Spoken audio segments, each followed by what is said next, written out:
Урматтуу туугандарым, мен врач катары өзүмүн көз карашымы мынал вирустан COVID-19 дегенден сактанууда өкмөт көп нерселерди айтып атат. Колуңарды жуугула, маска таккыла, башка да. Андан тышкары мен айта турганым, бардыгыңарда шарт бар.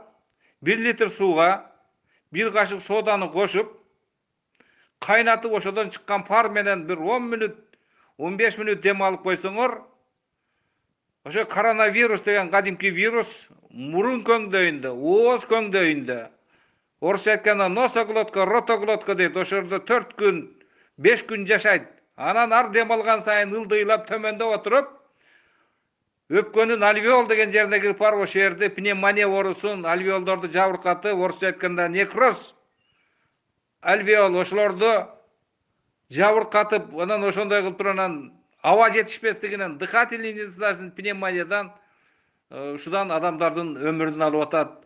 Ошондуктан азыр эми көчөдө ким эле ушунун белгисиз оорунун симптомдорун алып жүргөн, это бессимптомный носительство деп коет, алып жүргөн, ошонун эч кандай оорусунун белгилерин билгизбей алып жүргөн адамдар болот, организми күчтүү, который бирөөгө гана подар деп коет.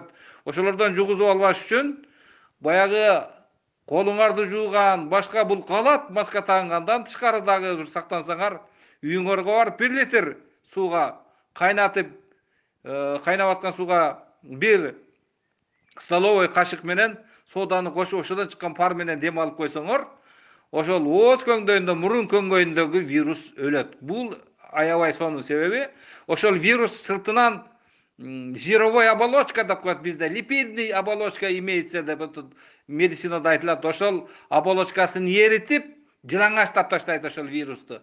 Анан кийин лимфоциттердин өзүнүн ишин кылып, тоюн таанытып onu өлтүрүп алат. А когда ол липидный оболочка камтылып ушундай болуп оронуп турганда, ага биздин лимфоциттер башкалар таасир эте албайт.